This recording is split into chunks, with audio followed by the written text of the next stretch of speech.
What's up, everybody? Welcome to Color Commentary, colorful conversations by colorful people about Christianity, culture, and race. I'm your host, Markus Lloyd, and with me, as always, in the studio, you know him, Mr. Antwuan Malone. What's up? What's up? What's up, everyone? Yes. Lots of energy. Yes. Yeah. Hey, look, man, we here. We got our jerseys on today. We got jerseys on.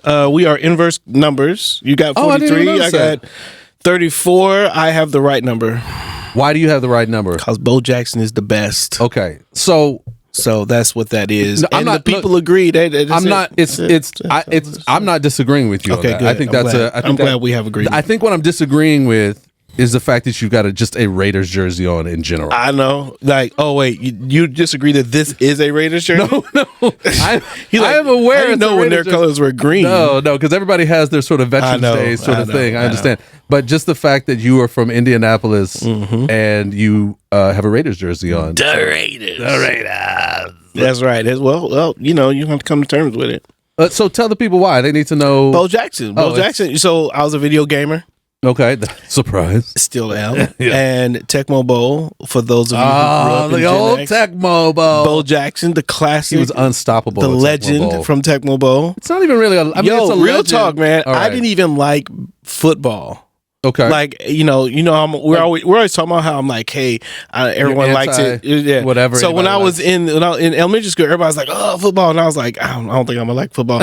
And then because there was too many people talking about it. And then I played Tecmo Bowl and then watched a game. And I don't even remember which one it was, but I was like, I fell in love with the running back position in general. Okay, yeah. And then Bo Jackson was like the man. Okay. And so I loved that. And so he became a Bo Jackson fan, and then he got injured, of course, as a Raider. And I decided at that moment I would never not be a Raider fan. Okay, that's good. I think people need to know that. That is what they were wondering this morning. They woke up this morning, they wondered, I wonder why Antwuan is a Raider fan. No, I don't know about this morning, but when they turned on the show and they saw you in the jersey, I think they asked the question. Okay. Right. Yeah. And I think it's a similar, I'm wearing a Steelers jersey. Yeah, from Houston. So what's your story? Yeah, so look, it's a very sad one, I know. It's very sad. I was a diehard, because I liked football, because everybody else liked football. But I liked football, and I was an Oilers fan. So I was down on the Oilers, and when they left Houston, when I was like, I don't know, 9 or so, then it was like, okay, what football team am I going to watch? And I tried to kind of go with them with the Titans for a while, but I wasn't feeling it. And here's what happened. In my family, because my last name is Lloyd, right? In my family, there was this rumor going around that the football player Greg Lloyd, who played for the Pittsburgh Steelers, was somehow connected to us and related. Oh. So I started watching the Pittsburgh Steelers games to watch my cousin, Greg Lloyd, right? And found out later he's not my cousin. But I got enthralled with the Steelers and picked them up, started watching them, and they became my team. And, as the Steelers has been going on, honestly, like, I love the franchise. I think it's got a great front office. I love the Rooneys who own them and run them. Mike Tomlin, black coach, been there for a long time, has never had a losing season. And if he does, I guess he won't be there anymore. But the thing about the Steelers too is since I've been alive, they've only had 3 coaches. 3 coaches. That's all they've had. Cower before, right? Yeah, you got Cower, and then of course I've just lost the name now in my brain. It'll come back to me as we're talking. Yeah. But they've tied for the most Super Bowls now with the Patriots. No comment from Pepper over there. And then they have the Rooney Rule, right? The Rooney Rule, where now coaches can't even look for a coaching job unless you have interviewed a person of color, particularly a black person. Right. So I think that's a pretty cool thing. So anyway. Well, I have Tecmo Bowl, and you have like all of that. I'm not going to judge. I'm not going to judge. I'm substantiated. Well, we just have the best athlete of all time ever. So there's that. So the next. So that brings me to the next segment. Say what? Say it. Yes, exactly. So look, if you've been with us for a little bit, we have this little moment we call "Say What" in this time where we bring up some things that maybe somebody from the audience has said that they've said or they heard somebody say at a barbecue or at Thanksgiving or just on Facebook or TikTok or whatever, and we kind of bring that in and kind of just talk about it amongst ourselves. So of course we got a great reader in the place today with her jersey on. What's up, Pepper? Get a little pepper on it. Yeah, I don't have my jersey. You don't have your jersey on today? No, he texted me. He's like, hey, we're wearing our jerseys. You can wear one if you want. Which, for the record, I'm never allowed to wear anything that supports my team. Okay. Without Let's getting just any keep the kind of sentence flack going. from anything. Yes, exactly. So I don't care about football. I grew up on the East Coast. I am a Boston Red Sox fan. Okay. Do they have a football team? No? The Boston, do they have a football team in that area? Something about Sox. I don't know. They got some Patriot thing or whatever, but that's all right. It's so fine. you didn't want to wear a jersey to spite us because we usually we'd give you flack. I guess she's close. She's got blue eyes. It's more so. so. It's a threaded shirt. It's more so that it didn't fit this morning, but that's fine. We're just. It was too big. It was too big. Yeah. It was too big. Mm-hmm. You know, that's good. I'm not getting into. You do have it. She does. She has a jersey. She has a threaded jersey. You have it's a threaded jersey. Yeah. How come I don't know about this? No, I don't. You're not on the team yet. Oh. Yeah, okay. that's all. That's all. What it is. So Pepper, what's up? Give us our say what for the day. Yeah. Okay. Why do we keep talking about race when it's not in the Bible? It's just a social construct. It just causes division. Ooh. Why do we not talk about the old race? You know what's funny about that question? Is it funny? I didn't know there was. Was that joking? Funny as in interesting. Funny, okay. Not haha. Funny as in ironic. Okay. But like what I did there. Why you gotta say it like that? Yeah. I'm not comfortable. That's gonna be our next say what. Honestly, just what you just did there again. Is like not talking about race is what's divisive, not the racism. Yeah. Like the racism that exists, that's not divisive enough. It's talking about racism that's actually divisive. I think that's kind of a weird thing. I will say this, after having said that, I will say that I can see a little bit of that. Yeah, sure. I can see a little bit of banging on a problem, any problem, whether it's racism or not. Sometimes we have this in our family where someone just kind of keeps talking about something that it kind of could have been solved, and then they just kind of keep bringing it back up, right? And so I can see where someone like, hey, if they believe that the problem has been solved, then like, why are we still talking about it? You're bringing up stuff that has been dealt with. And I think a lot of people who are saying that statement, they're saying that believing that the problem has been solved, and that's where the ignorance is. And ignorance not as a pejorative term, but as a literal statement, like they need to know a little bit more about what's happening. Yeah, I think that's helpful. Again, to the point of if people are complaining about something that particularly around conflict, then it probably hasn't been solved. You know what I mean? Like it should inspire some kind of investigation and go, okay, so we keep talking about this, like give me everything. It's like when I'm in a conflict, sometimes I'm like, we'll talk about whatever the thing is that we were talking about, and then I say, okay, what else? Yeah. You know what I mean? Like, because there's stuff on, and sometimes it'll be like, well, also blah, blah, blah, blah. Okay, cool.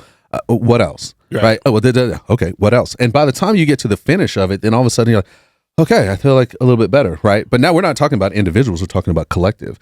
But I think there's something else in that phrase too that I think is getting to maybe from a Christian standpoint, they're going, okay, this concept of race that we talk about from an American construct, which is part of the thing that you mentioned, is that the way we talk about race in terms of like these phenotypical differences, as far as difference in color, difference in physical features as a mode of which people differentiated themselves and then gave value to them. Yeah. That version and that word race, umma, I think it's in the Hebrew. I'm forgetting the genos, I think is the word in Greek. That is not mentioned in the Bible, right? When race is mentioned in the Bible, it's got a myriad of other things.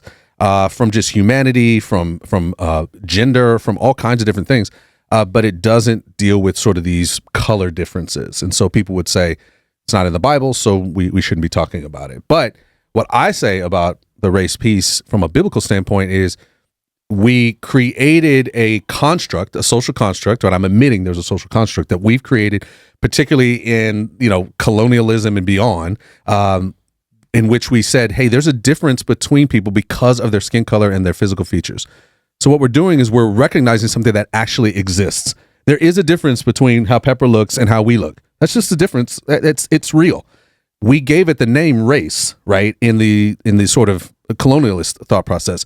But before it was created as a colonial definition, an American definition of race that became a social construct of value, color differentiation and physical features still existed. Those differences existed. So the term we have that works best in our vernacular is race.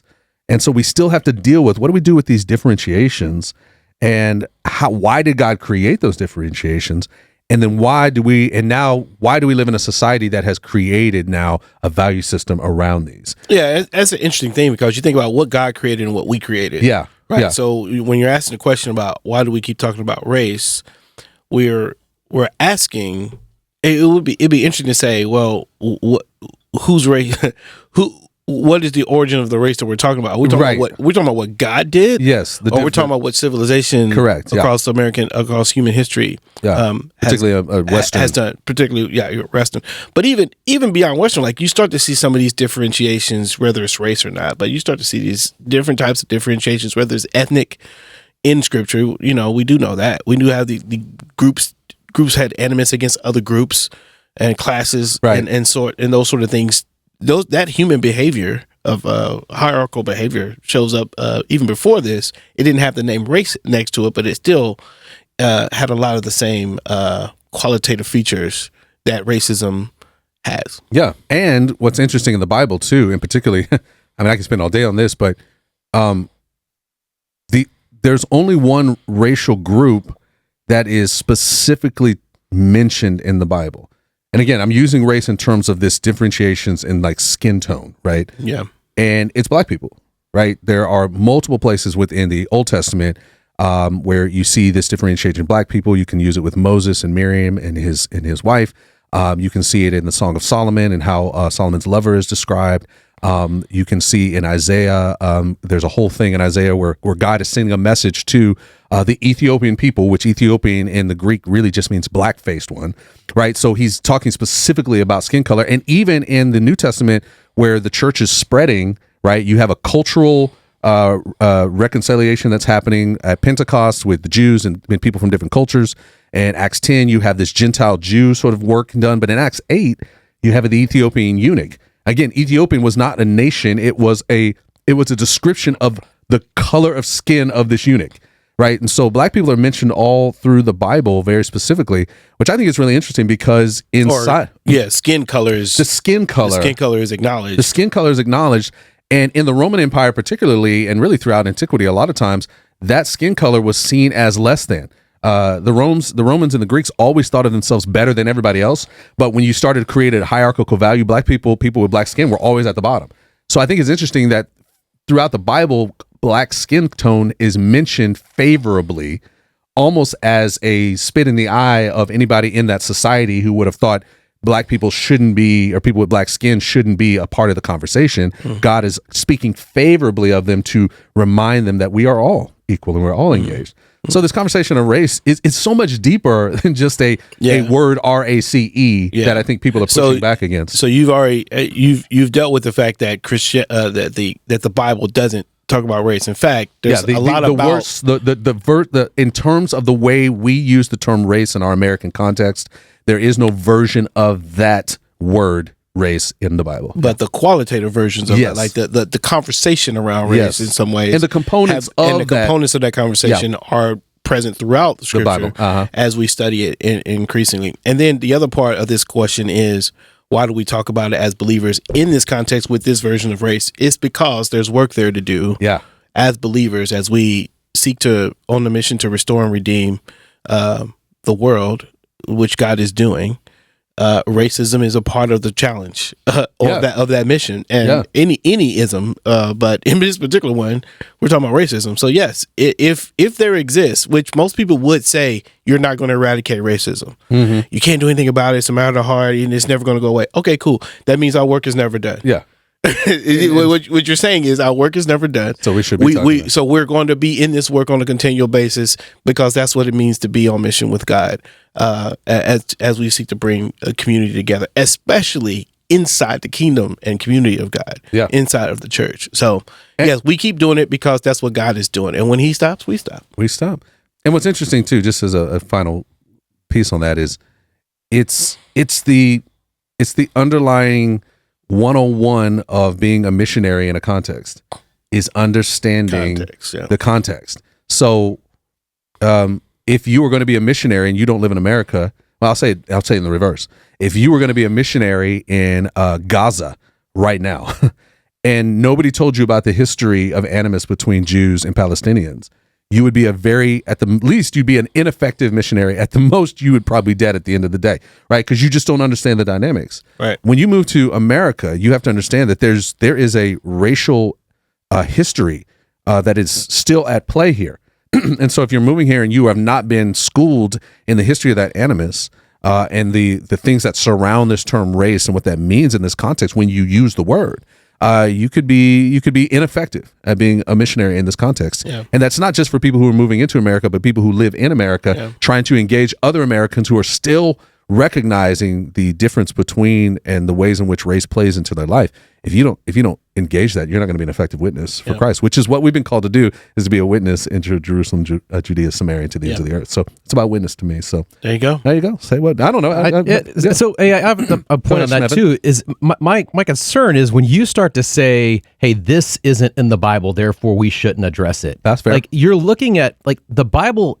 Is a toolkit, right? It comes with tools, but it doesn't necessarily contain every problem the tools were made to solve. Yeah, that's a good point. I mean, there are so many things that did not exist in the time of Jesus, but that didn't mean that Jesus didn't give us what we need to be able to engage those as believers and to be able to bring his morals and his objective into bringing restoration on them. Yeah, that's good. It's a differentiation of biblical thinking but in addition to theological thinking, in addition to missiological thinking, right? There are biblical things that we can put context and verses and ink around, but they're giving us an understanding of the theological, the understanding of the nature of God, which is not all contained in the book, which John said, hey, if you wrote everything about Jesus, it'd be volumes. We're just putting a little bit in here.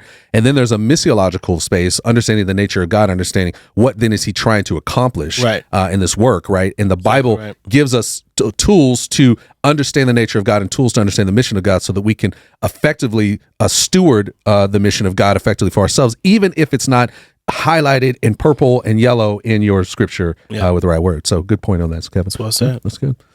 Thank you, Pepper. I mean, I know you're over there hanging out. Any additional comments to add into there? No, you don't want to get yourself in trouble. Is this something you said this to me earlier today? Is this why you I did say this to you earlier today? This is actually my say what. That's good. I like confession is really good. Is it? That's it's good, one of our right. That's right. That confessional conversations. That's one of the values of Threaded. I appreciate that. Fantastic. Well, hey, that's been another great one of Say What. So thank you for engaging in that. Okay, well, that's great. Well, we've got a lot that we're doing in here today, so we'll get right to it. Excited about this next guest that's coming in here. Yeah, me too. We, again, talking about Christianity in the public square, I think there's a lot of terminology and things that when you say them as far as how Christians sort of engage in the public square, particularly in like public policy and things of that nature, that they just don't know exactly what that means, how that looks, and what it looks like to be maybe even engaged in that. So we decided we're going to bring in a friend of ours to come and help us kind of have that conversation and talk about what that looks like. And he's a complicated dude, so I'm going to have to read. His go stuff ahead. Here. I'm going to read it and just give him his... Consult your notes. I'm going to have to consult the notes. I went ahead and just put the glasses on at the top. Early. I just keep... The Steelers brand glasses. And I decided Got yourself a little yellow. Put it together. So, all right. So our guest is coming in. Okay. He is the executive director of Fellowship Southwest, which is a non-traditional network of Christians loving their neighbors with compassion and justice while crossing borders and pushing beyond boundaries. Now, listen to this. Previously, he was the director of public policy for the Texas Baptist Christian Life Commission in Austin and staff attorney for the Washington-based Baptist Joint Committee for Religious Liberty. That took a lot of words. That's a lot of stuff. I had to take some deep breaths. Yeah, you got it. I love it. And syllables. Syllables. Now, he's also an author. Helped co-author the book, The Mission of Advocacy, a toolkit for congregations that was published in 2020, so not too long ago. So we're excited to have you in here. Welcome to the show, Stephen Reeves. How you doing, Stephen? You good? Good. Yes, sir. Thank y'all for having me. Absolutely, man. So glad you can come through, man. Yeah. Excited for the conversation. I know. I'm really curious, all right, because I'm already thinking about, we've had conversations before, right? And obviously engaging with Fellowship Southwest is a cool thing. I want to get into the conversation that's around some of this joint committees and advocacy, but just at the top, like, you're in Fellowship Southwest. Like, talk a little bit more about that and who that and what that organization's like. Yeah, you bet. Happy to. So we're an ecumenical group, got people from different denominations involved in us.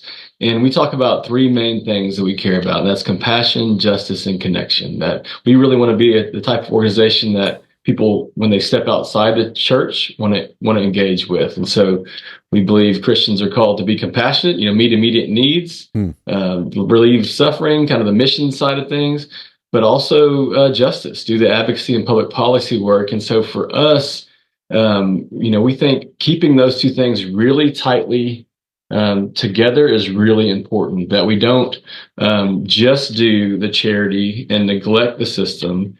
And we don't just think if we vote right or write a check to a politician, we've got justice covered if we're not proximate to those who are suffering. And so we want to invite people to get outside the church, do that sort of work, and especially to try and connect them with people they've not been connected to before. So really, that means a lot of times, beyond the local congregation, beyond their historic denominational ties, and particularly across racial lines is really important to us. And so we focus a lot on immigration and migrants, and we can talk more about that if you want. Sure. But we talk about racial justice, immigration, hunger, and indigenous concerns, Native American topics and concerns in the southwest of the United States. So we kind of go beyond Texas. And most of our folks are in Texas, but we're a little bit beyond that. And if you're beyond that in the southwest, then clearly reservations and tribes and what goes on there is important as well. Yeah, and you're definitely in Texas. Like you are in Dripping Springs, Texas, right? Like, is that right? It's Dripping Springs outside of Austin, who had Dripping Springs as a name on their bingo card. Yeah, exactly. If anybody's playing the bingo for Texas, I want to hear it. Just put it in the comments. Bingo. I knew that's how many Texas. I'd never heard of Dripping Springs until today. This is the first time I've heard. That's how big Texas is and how much of it I have not seen. Right? It's crazy. Dripping Springs. I know. But what I love about what you're talking about here, Stephen, is you're saying like, okay, maybe explain if I'm getting this right. Tell me if I'm getting this right.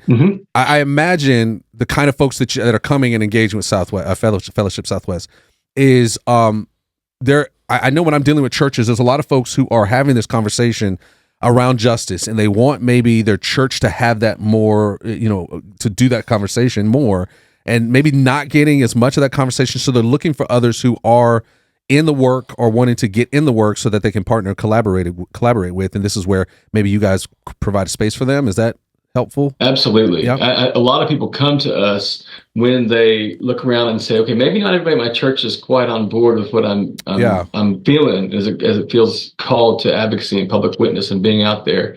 And so who's out there doing that work? And we're a group that does that. And with my history and career, like what we really pride ourselves on are really training people, like how to be an advocate, how to do the on the ground, long-term advocacy work, when it comes to public policy and elected officials. And also, we know the church and we know how challenging this can be. So how do you go about it and bring your congregation along and not just alienate people in the midst of such division that we have when you think of anything that touches on politics? Ooh, I think that's such an important piece that you said is like the training. Because I know even in our own organization, what we've seen and threaded is people, when they're engaging, and we talk about racial reconciliation and we talk about racial justice and cross-cultural collaborative action, people are always like, okay, I'm ready to go do something. Right. But it sounds like, for you, it's like, you don't just go do something, right? There is a training, there is a preparation that's needed for you to be effective at this work. Is that right? Absolutely. And I think that's particularly the case in sort of the political advocacy realm, because I think there's some bad examples out there, and they're bad across like any kind of political or theological spectrum. And it's certainly more than like collectivism, right? I mean, I think a lot of folks think, well, I posted about it, I did some advocacy. Yeah. Well, okay, that's great. But let me help you talk about how do you move that towards a place where some of the decisions are being made? Yeah. And particularly, how do you bring not only sort of be true about your faith and what calls you to do that, but how do you bring the stories or them themselves of the people that you're working with, the people in the community, the people that are suffering and that you've been, kind of doing that compassionate mission side? How does that feed and strengthen your advocacy? Yeah. So I'm curious how often you run into people who are, hesitant. A lot of times these conferences, like you may get people who like, they're already bought in. And so for them, it's just like, hey, here is a next step. But how often do you guys run into people who are hesitant to jump into it? And then, what are some of the ways? I say hesitant, like they're like favorably hesitant, if you will, right? Like they're hesitant, but if you give them a good reason or one or two good next steps, They would jump in. What do y'all normally do with that group? Is there some things that you normally say maybe or communicate to motivate them forward? I think I'm thinking of sort of two groups of hesitant folks. I think some people are hesitant when they think of the church context to talk about things that they know that their fellow members are not going to be on the same page with, right? And so they're a little bit hesitant to bring up something that could be accused of political, right? Yeah. And so you got to help walk people through that and say, yeah, we get that. That's not a bad hesitancy. That's a legitimate hesitancy. Let's kind of keep walking through it. And then I think the other hesitant folks are just, especially perhaps in some of the issues we deal with in the state of Texas, wondering if it's worth their time. Okay. I've already called. These people ain't gonna listen to me, this sort of thing. And so they're kind of jaded, a little bit. Yes, they're like, hey, it's not going to make any difference. Yeah. Even to the point of voting, I hear. You know what I mean? It's like, hey, I'm in a particular state, whether it's a blue state or a red state, and they're like, it doesn't even make sense for me to get involved. That kind of jaded engagement with it, right? Sure. Yeah, absolutely. The cynicism, you got to help people get over their cynicism, and you do that in part by, empowering them and let them have a moment where they see they make a difference, and also telling stories like, well, I get that, but here's when we brought so and so, they've had this meeting or they testified at this committee hearing, whatever, and it made a real difference. Yeah. So you have to be able to have that experience and share it. Now you've got individuals coming. Do you also have churches as a whole partnering and engaging with you guys? Yes, sir. Absolutely. Okay. We have churches who are, kind of contributing to Fellowship Southwest and supporting our work. Yeah. And then because our immigration program is very much well developed compared to everything else we do, we have a lot of folks who want to go to the border. They want to meet migrants. They want to hear about the real deal. Like, is this an invasion? What's the truth? Can we help somebody out? Can we feed some people? Can we help make sure folks have clothes? Can we give some volunteers at a church on the border some rest? And so, we do engage like whole groups of churches that want to come down and be a part of some of that work that we support. Goodness. Now, I'm curious, right? Because I know even in our work in Threaded, the work we do, I had a friend ask me this question, so I'm gonna ask it to you. He's like, what church denominations tend to make their way towards your work?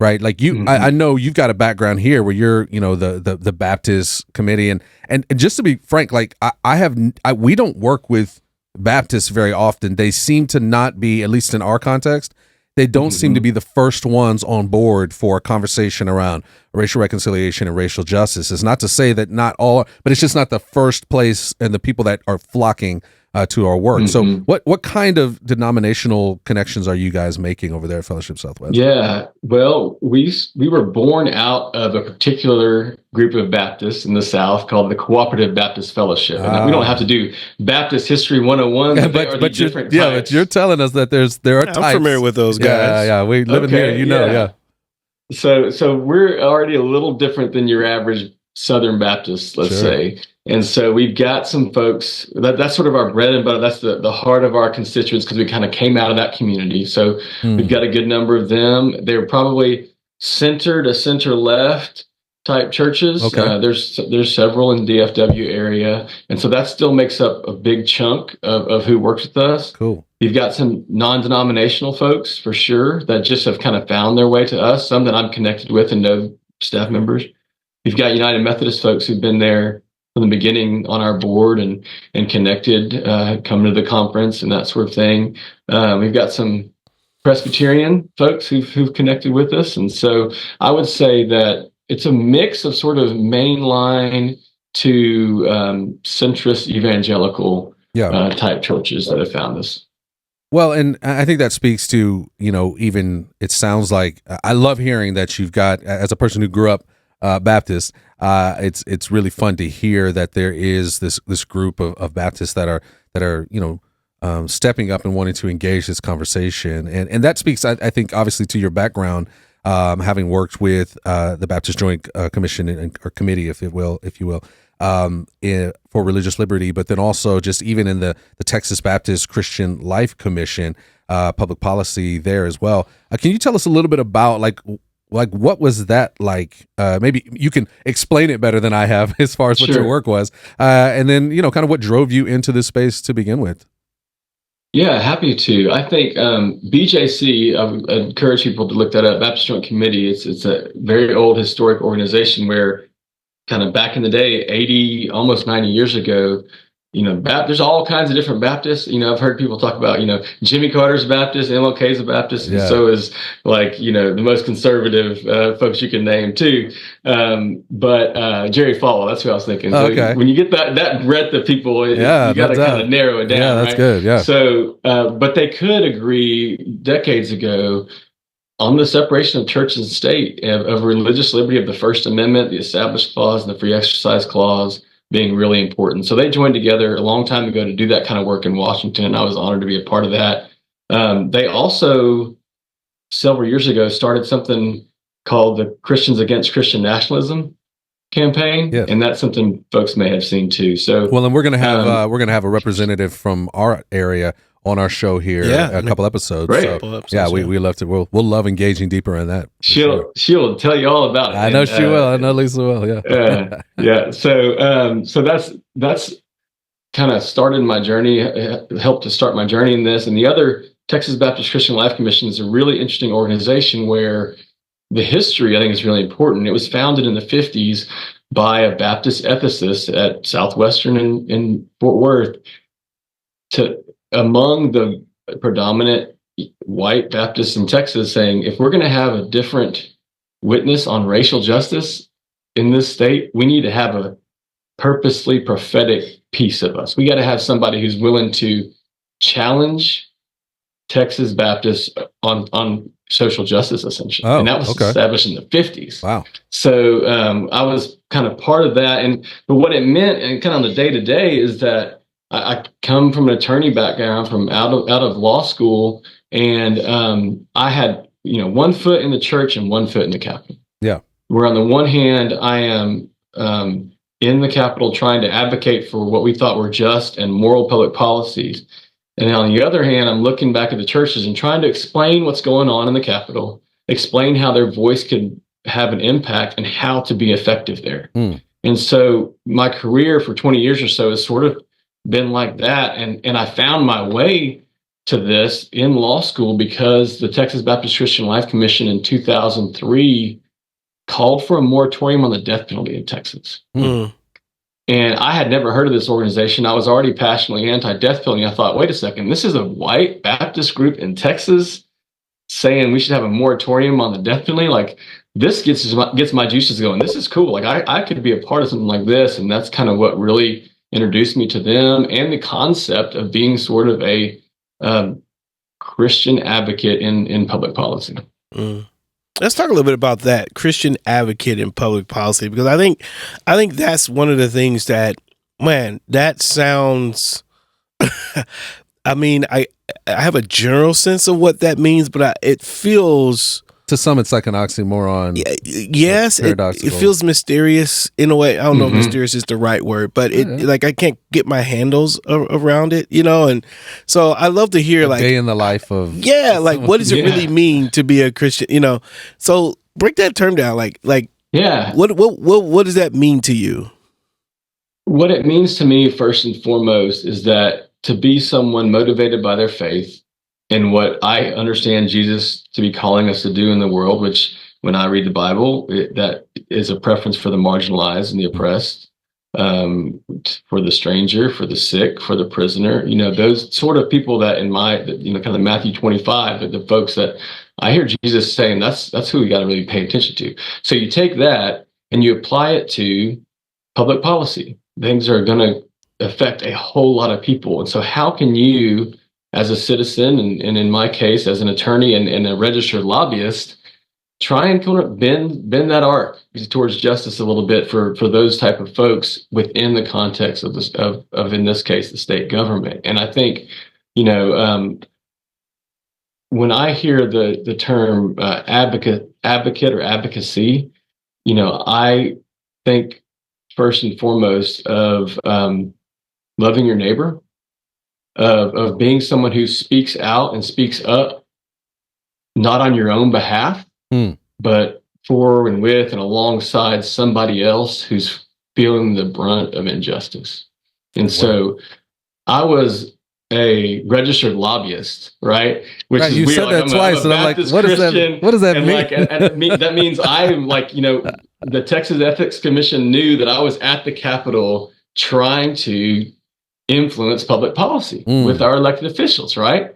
And there's a lot of rules that go along with that. But, so many people hear the term lobbyist, and it's just such a negative connotation. Now, a lot of that's, well earned, okay, right? Like the backroom deals, the campaign finance checks, and all that kind of stuff. Yeah. But what a lobbyist is just somebody who understands the process. Okay. Who knows how to get in there and make arguments for most of the time their client, right? Whoever's paying them to have that skill and expertise to make sure that their organization or their company or whatever is considered when somebody's passing a law. Yeah.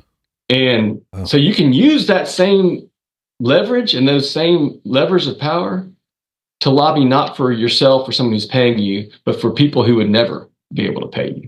And to me, that's when it changes to advocacy. Oh, interesting.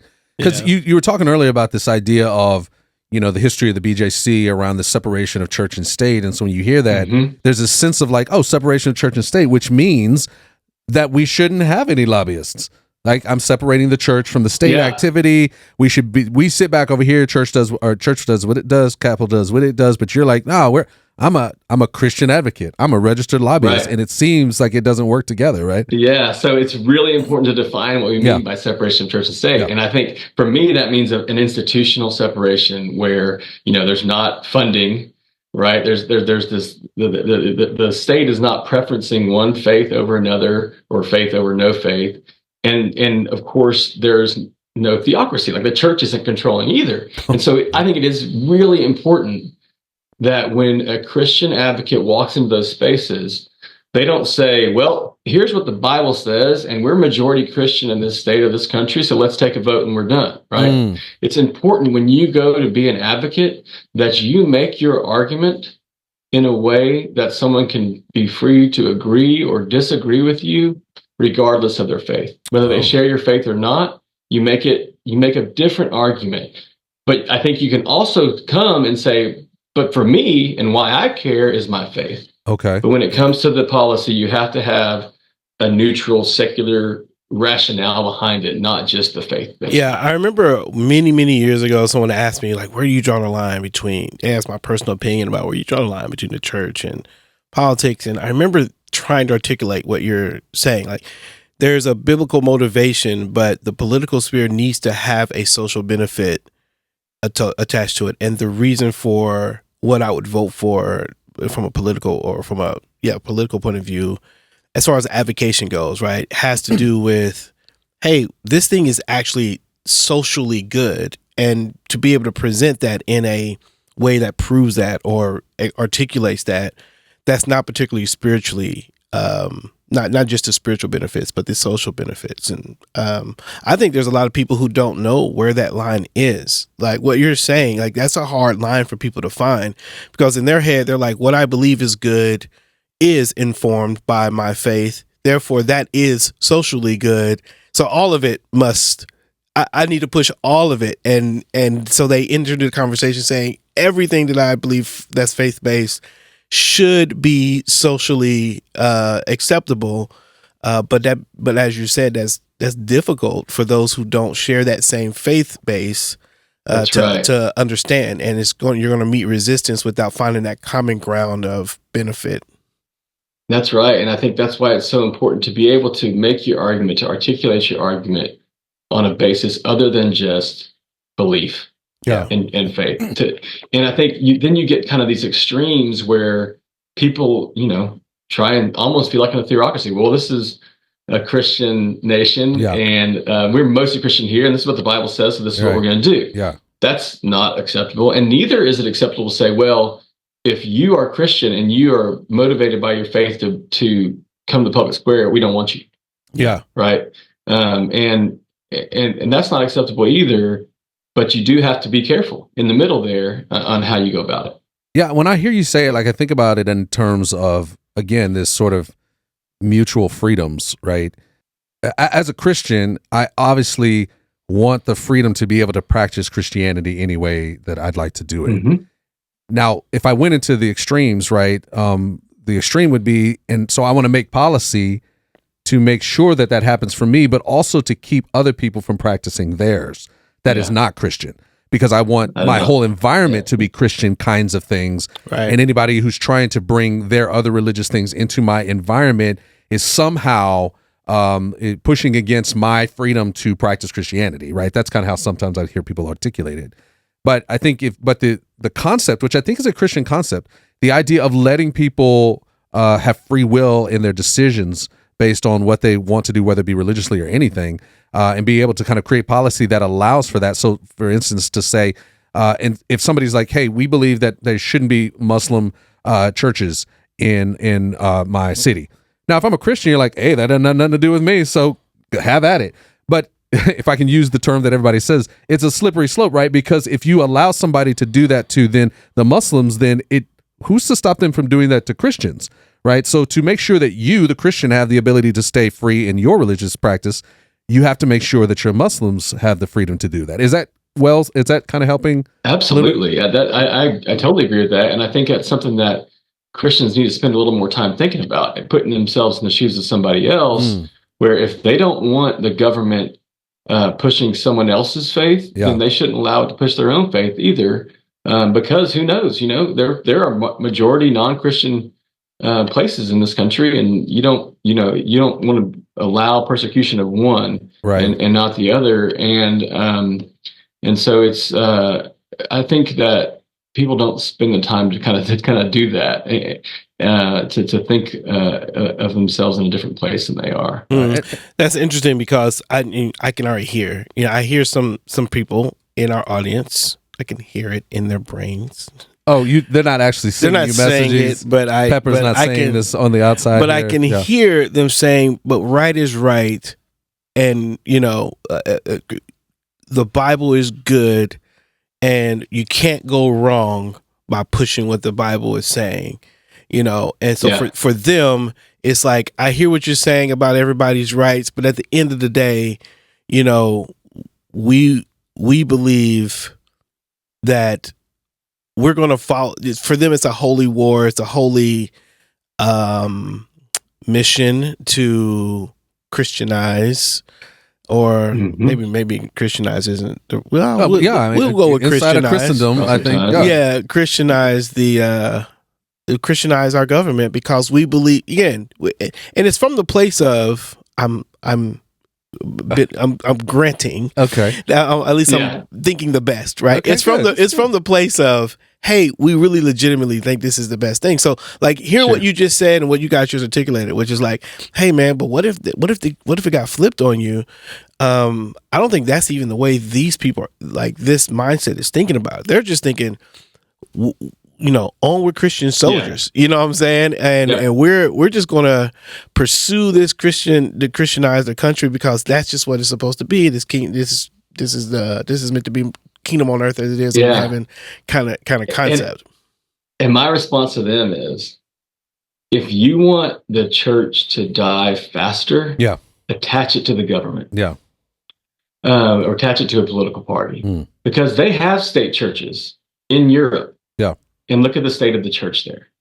So, a free church and a free state is the best for both. And it comes from a place of love for the church to say, maybe this is beyond the government's jurisdiction. Maybe government officials are not who I want to be making religious decisions for me or anybody else. Sure. I mean, we have a history of seeing that as the church moved through Europe, very similarly, right? Like in fact, most of us are here because of a Reformation to push against that kind of activity, right? Yes, exactly. And I think what's really important that you said that I think is I think it's so counter. It should be very intuitive for the Christian, but I think it's counterintuitive for the Christian as they maneuver into public space, particularly around policies and politics and things of how that affect them very personally. Is that the advocacy that you're talking about is motivated by advocating for others as opposed to advocating for yourself. That's right. And so you've had some history in that. Like I'm looking through even your background and the kind of the things that you engaged in.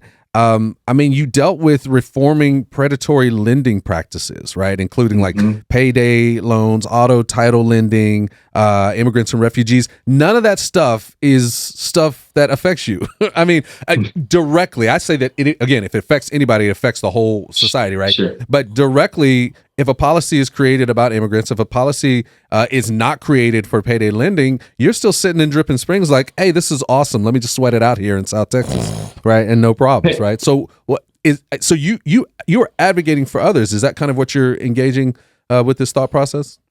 Absolutely. And I think that I come at it, one, I try and take what Jesus said seriously. And I think he told us to do this sort of thing, to care for folks who are being oppressed by oppressive economic systems, for the stranger. That's very clear.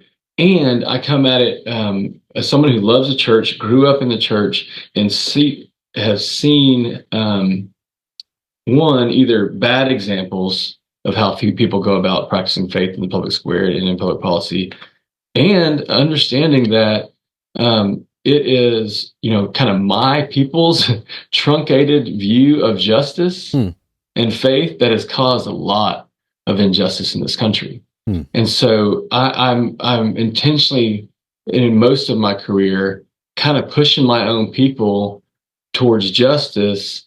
And if that is, educated, middle class, white, straight Christians, that's a lot of times they're doing all right. It's not, you kind of have to stretch it a little further, right? And get outside the church walls and get outside yourself and see what's really going on. And so that's been my kind of passion and my role, and has led me to those sorts of issues.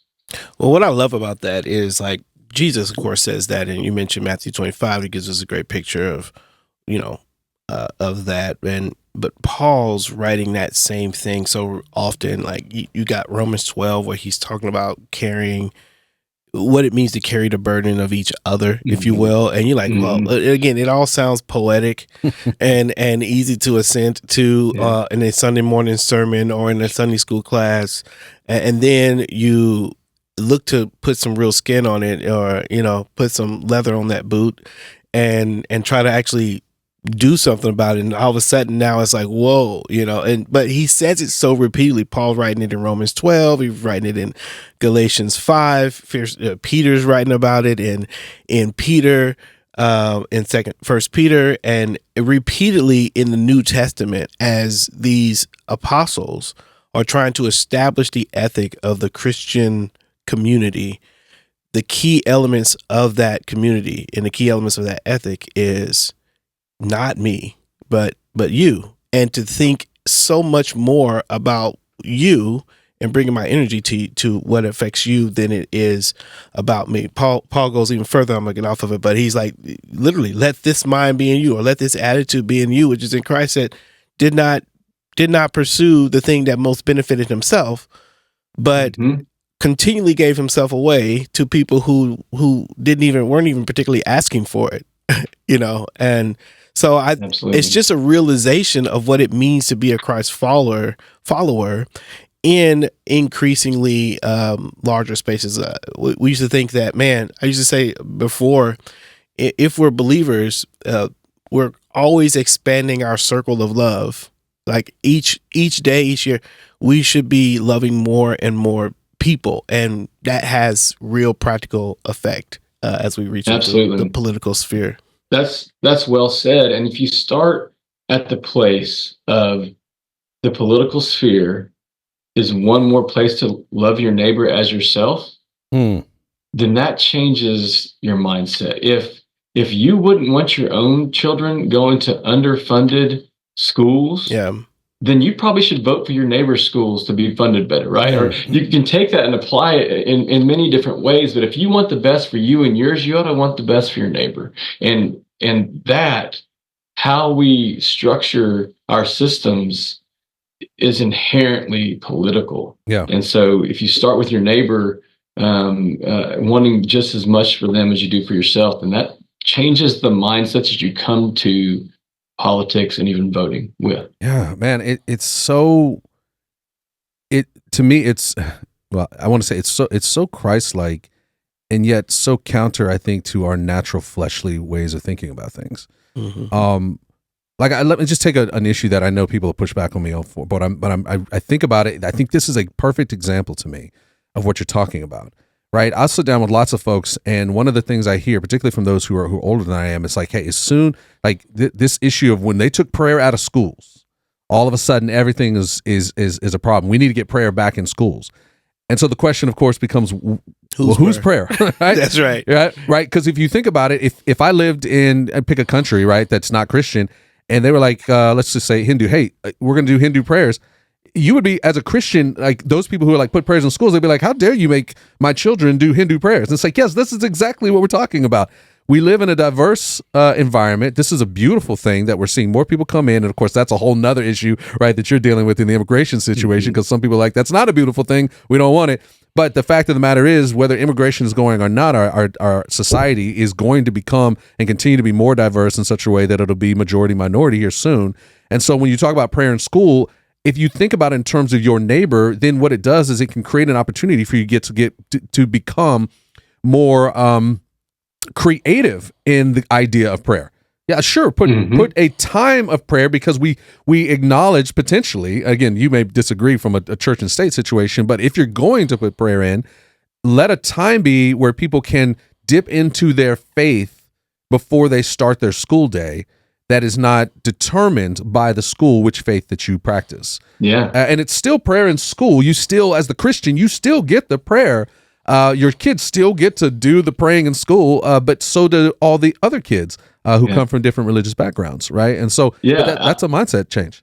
Yeah, and I have no problem with moments of silence, allowing that to happen. And one of my friends and mentors who's passed on, named James Dunn, who worked this a lot, often said, as long as there are math tests, there will be prayer in schools. That's right. It's happening. Nobody's stopping children from saying that's the deal. And nobody's stopping your child. Prayer. Yeah. Stopping a government prayer. And who wants a government prayer anyways? Who's writing that? That's terrible. Yeah. Right? And so, and I would add on to that, this is one of those places where the change happened around law and prayer in school, not too distant from the time of Brown v. Board of Education. Sure. Yeah.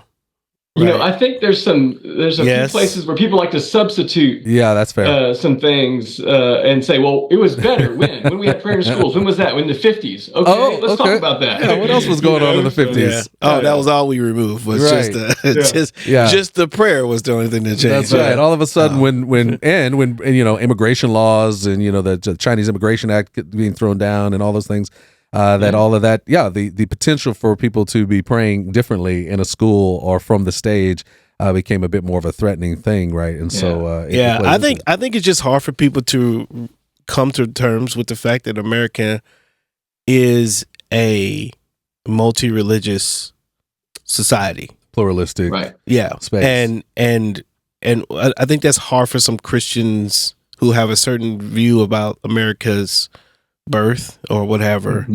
I guess it's hard for them to say, like, hey, we're a pluralistic society and religiously pluralistic, and they're like, no, we're a Christian society. No, actually, like what was written in the religious freedom stated in the Bill of Rights is very, very short, very early. Like one of the first two things it said is religious freedom, which is because they wanted to exercise their religious freedom from, like, we're really running from someone who was trying to impose religious, the very thing that religious state about. Right. Yeah. So America's birthed out of that, but I think it's hard for us, for many of us in America, Christians to recognize that, because there's a certain pride or identity attached to the national identity that is attached to this Christian origin, when I don't think that national identity and pride is particularly necessary for us to be a Christian nation in the realest sense, right? To be a nation that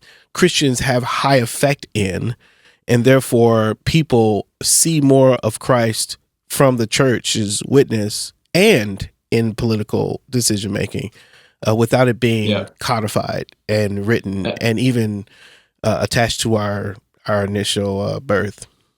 Yeah, I think that's exactly right. And I think people feel that way because of the preference and privilege that they've probably lived with in their lifetime around their particular view of Protestant or evangelical Christianity where they are. But they also think that because they've been told a lot of lies. Sure. I mean, there's people that try and convince people that, our founding fathers are evangelical Christians and this is what they meant. And it's just not true. We've been a pluralistic society from the very beginning. That's good. And the fact is, we actually tried a state church. The colonies, many of them had state churches. And when they decided to become the United States of America, they said, that's a terrible idea. Let's throw that out. And when they wrote the Constitution, even before the First Amendment, the only place religion is mentioned in the original Constitution is to bar a religious test for office. Yeah. Wow. Because the previous colonies, you said, okay, you have to be Catholic or you have to be Anglican or whatever. Right. And they said, no, we're not going that way. And so I think, the other thing is, I mean, the founders were really smart. And if they wanted to establish a Christian nation, they could have just said that. Right. But we have, pages and reams of debate, and they ended up with not only no religious test for office, but a no establishment clause and a free exercise clause. And I think people need to, I had a history degree, so let's go.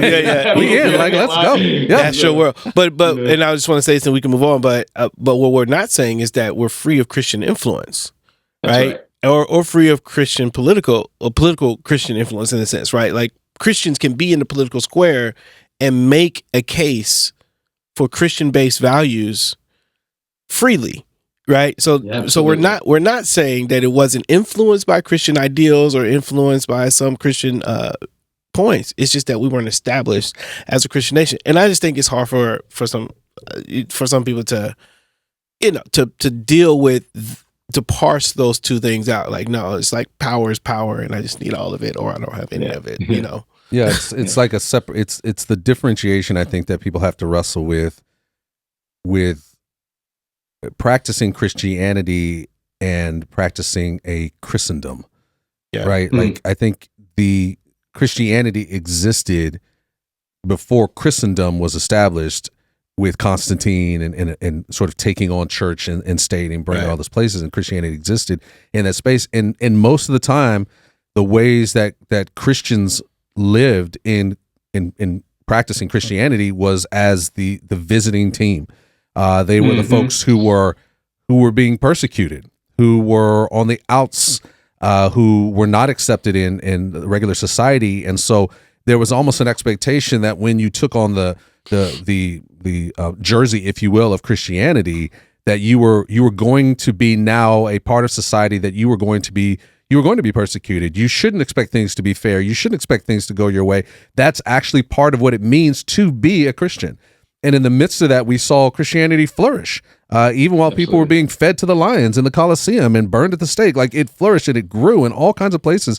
And I think that's where we have a hard time, is because when you follow Christianity through the West, it's been a Christendom where Christianity has been the home team. And so many people who have put on the jersey of Christianity were not told that this was actually going to be a place where you're going to have some trouble.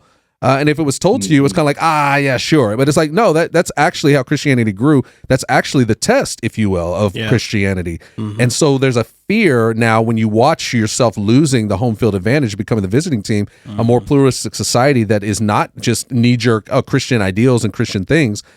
And you don't really know where you fit there, because that's not the Christianity you signed up for.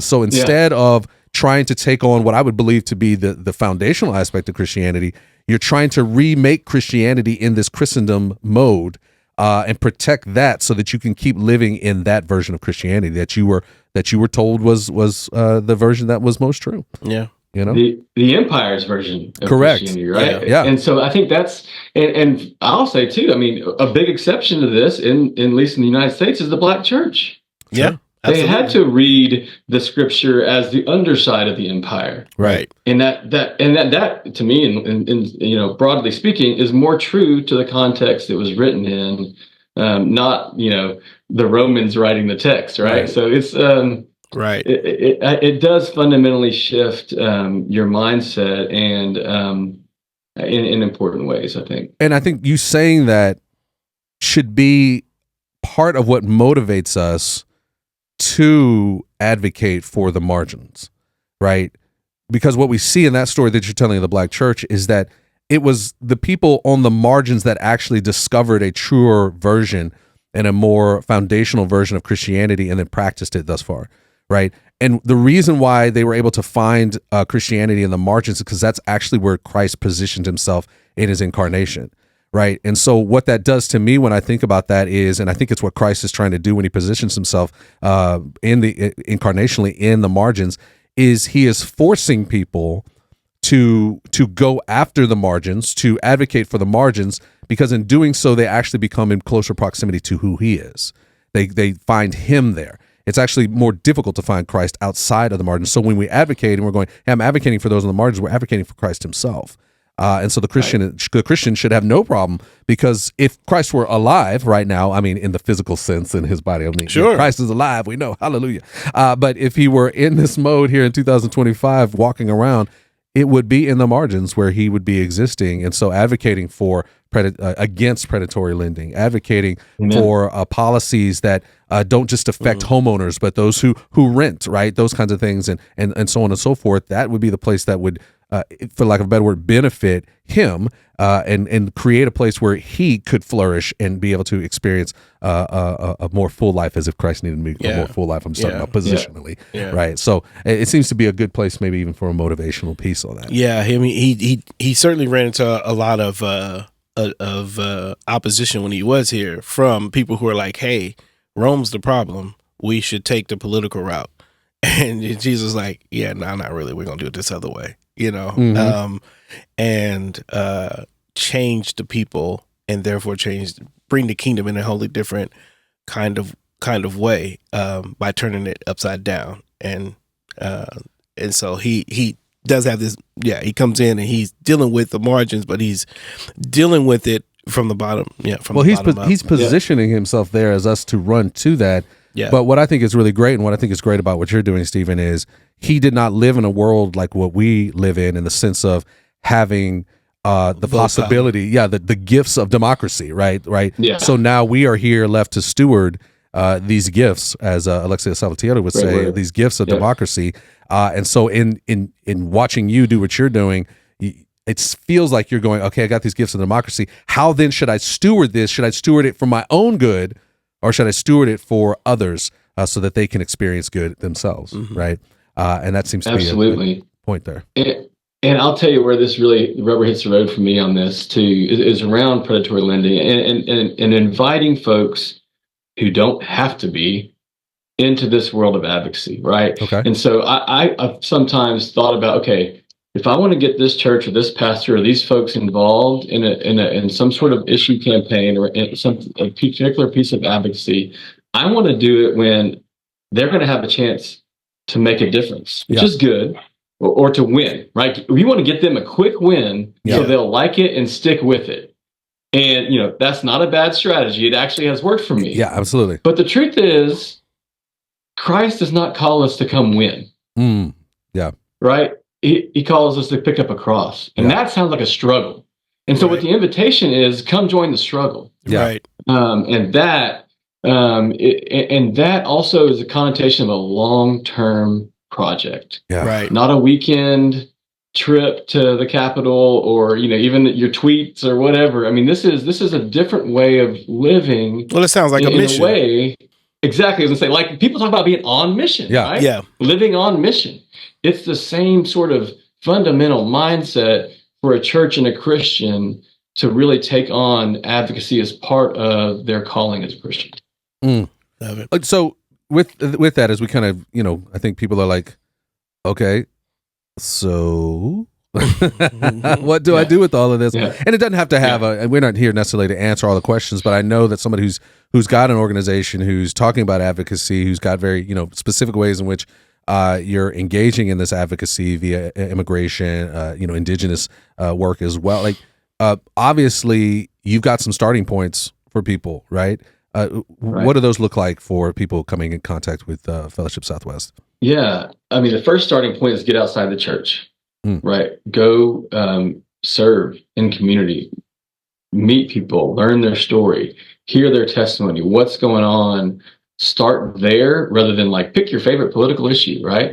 But for us, what we've done a lot lately is say, come to the border, come with us. Let me show you what it looks like for a church to upend their ministry to serve the thousands of desperate folks on their doorstep. Oh, so you're showing them a church that's doing that down in that area on the border. Yes. Okay. Yes. And let's let you hear the real story as to what's going on here.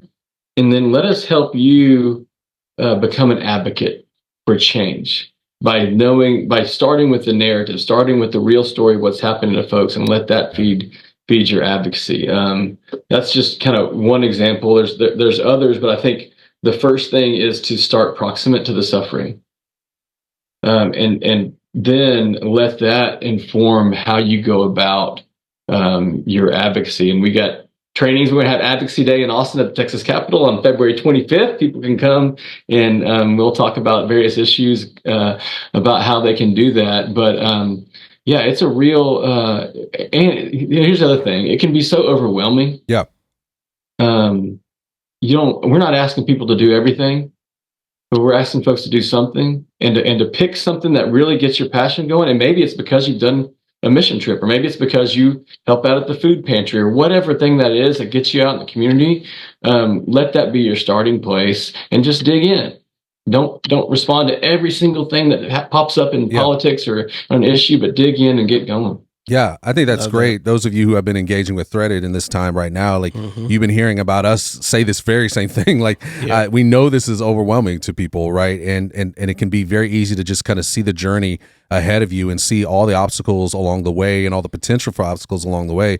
But the obstacles don't get done unless you start the journey. So you have to just start, right? You have to just take a step. And sometimes that step is one of those steps that feels almost backward in our mindset, right? Because again, the step sometimes is like, I'm going to go to the Capitol and I'm going to lobby and all these things. It's like, wait, you actually, we said it earlier in the show, there may be some training that you have to go through, right? And this is part of the work that people have done historically. If you go back to the civil rights movement, those cats did not just show up at these protests. They literally did nonviolence training for weeks leading up to that, where people would yell at them and they would practice what it looked like to not respond. They didn't just show up and have the skills to stop responding when people are hitting them with water hoses and dogs. Like they trained for that.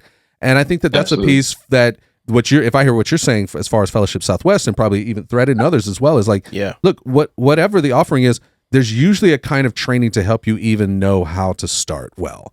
And that's a great place to start as well. So just start something, right? Yeah. And I think part of that, not only training on how to be an effective advocate, but it is building relationships. Yeah.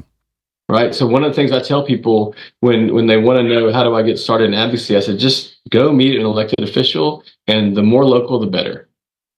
Just begin a relationship, because that's where people are moved by people they know. Yeah. And so don't ask anybody for anything the first time out. Just say, hey, this is who I am. I go to this church, or I care about this thing. Thank you for your service. We're praying for you.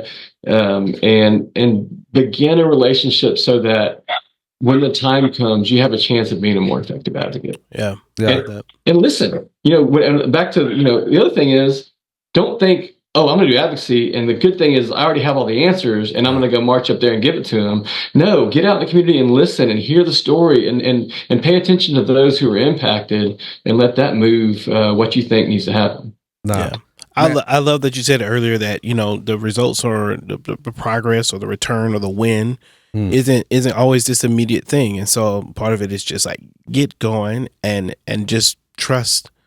As believers, we can always do this. We trust the Spirit's leading. We trust that God's doing good things, even when we don't see that. So live into that reality. And hopefully that becomes a motivating factor, not just the results, but just the general inspiration of the movement. Man, I love that. Hey, Stephen, this is good convo, man. I really enjoy And I know our listeners are going to enjoy kind of being able and soaking up and understanding and getting clarity on what it means to be an advocate, what it means to be a lobbyist. It's so good to have somebody who is so passionate about Christ out there and engaging. And I think that underlying motivation of like you're advocating for others is such a strong piece. And I know people want to make that next step, right? So where do they find you? How do they, what's kind of the quickest way for them to get connected? fellowshipsouthwest.org, quickest and easiest way. I'm on the socials, not too typically too active on extra threads. Because you're out there, you're out there advocating, you know what I mean? That's work, you know what I mean? Yeah, it is. So fellowshipsouthwest.org is great. We do have a weekly newsletter. Every Thursday we put out a newsletter. Our founder, a guy named Marv Knox, was a journalist forever. So stories are really important. And so we're going to be telling stories about who we meet and what we're doing. And so signing up on our newsletter is the best way to know about that. And we've got a conference coming up in Dallas, the Compassion and Justice Conference, September 20th and 21st. And then, like I said, the Advocacy Day in February. And those are two really good opportunities to kind of get involved. Yeah, so the 20th and 21st, right? That's tomorrow. That's coming out. That's going to be coming out. That's immediately. Good. Immediately. Let's do that. Well, thanks, Stephen. Appreciate you coming out and being here. And as always, it's good conversation that we're having here, Antwuan. Yeah. I hope that this, for you, the viewers, that this is really helpful, again, as you're kind of maybe being a fly on the wall to some of the conversation that we're having around this work about being Christians in the public square. And just a reminder, right, like what we just talked about is continually reminding you that it just takes a start. If you've been engaging with us, you know that even the start of Threaded, the organization that powers this podcast, started with just a white pastor in the midst of a catalytic event reaching out to me and having a conversation around a barbecue dinner.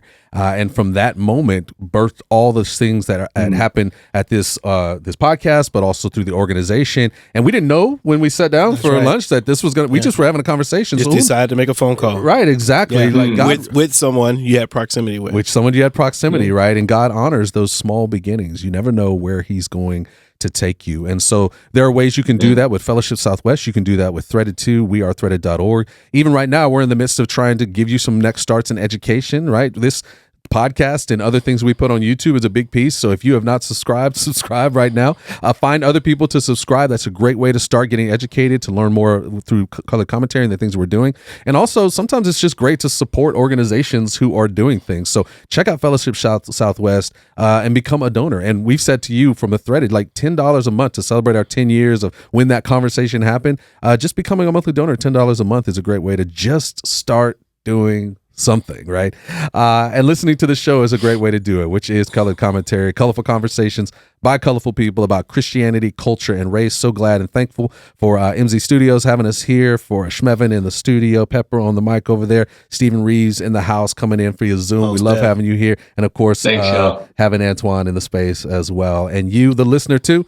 Colored commentary. Colored means we are putting on different lenses and letting people look through those lenses to see the world in a new and colorful way, which is why we tell you when you leave this space that you should stay colored.